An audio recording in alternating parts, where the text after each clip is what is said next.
behalf of the sixth petitioner, my name is Mr. Kere. Kere, Kere.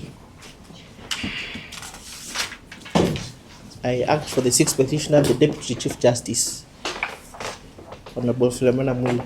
My Lord, we have filed the amended petition dated 3rd of March 2025.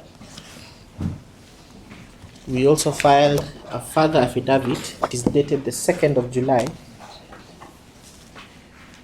Together with written submissions, they also dated the 2nd of July 2025. My Lord, I have had the submissions by my colleagues who have preceded me, and I agree with them in totality. I will only address two issues. My Lord, the first one is whether the first respondent was right to ask the petitioners to respond to two petitions that were before it, yet the allegations in those petitions were either issues that would be categorized as subjudice or as res judicata. My Lords, I will demonstrate in petition JSC petition number 35 of 2024 and in the petition number 3 of 2025, they largely deal with issues that have either been settled by the various courts or are active in various courts. My Lord, the issue concerning the barring of Mr. Ahmednasir and his law firm from participating were the subject of High Court petition number E026 of 2024. That issue was also canvassed in High Court petition number E033 of 2024,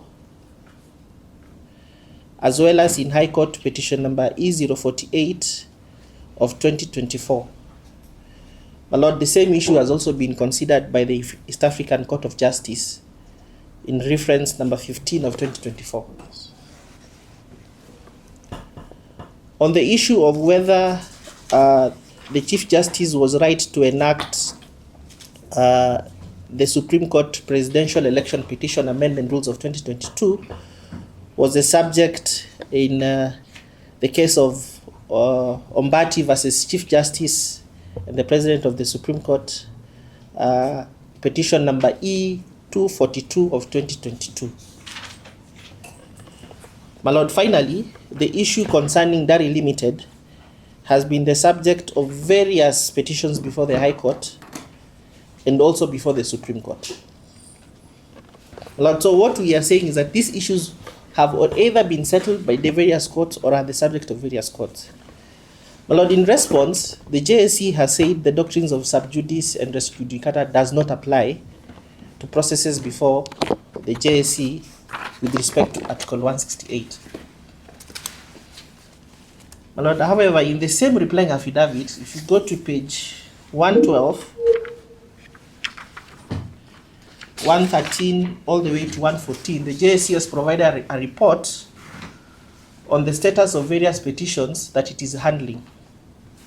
My Lord, you will see at page 113, they have provided a table, and therein you will see that they have said that 6 petitions before them are not being considered or processed because they are sub judice. So the first respondent themselves are relying on this not to process those 6 petitions. Lord, secondly, in Apollo Mboya versus JSC, they relied on the same principle of sub judice to justify inaction or failure to determine certain issues that are the subject of complaint against Lady Justice Kapana Rawal.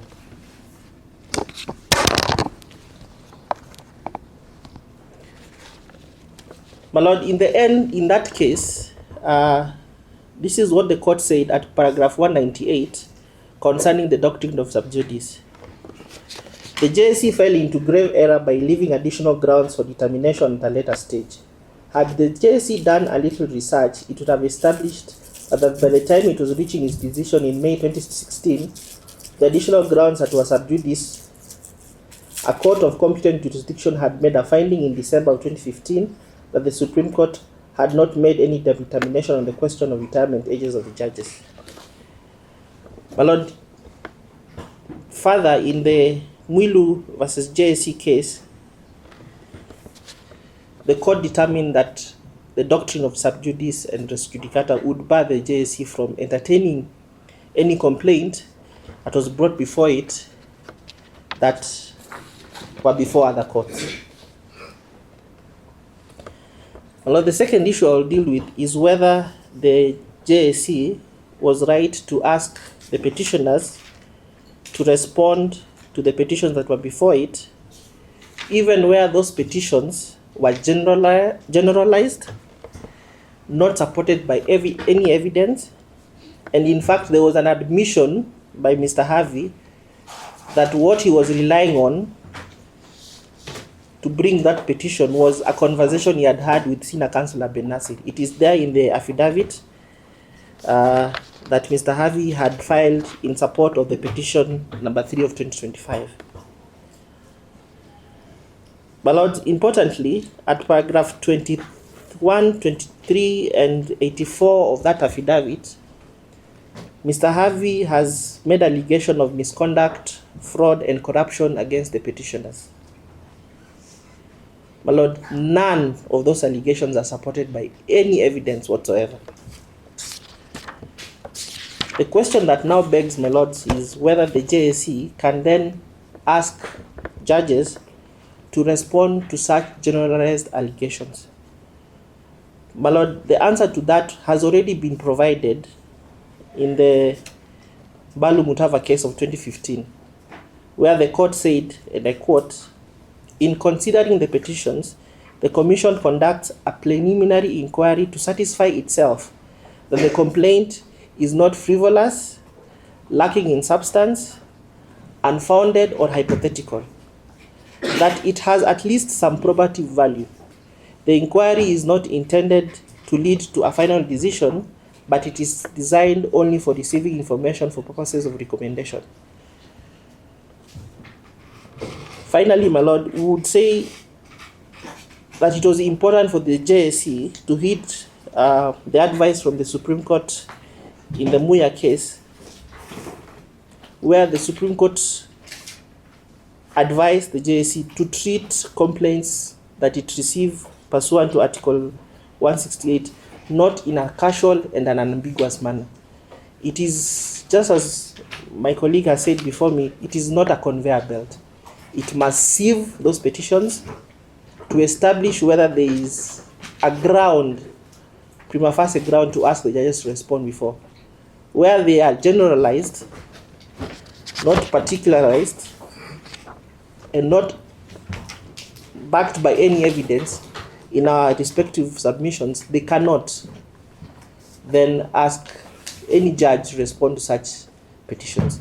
Well, Lord, unless you have any questions for me, that will be all from my part.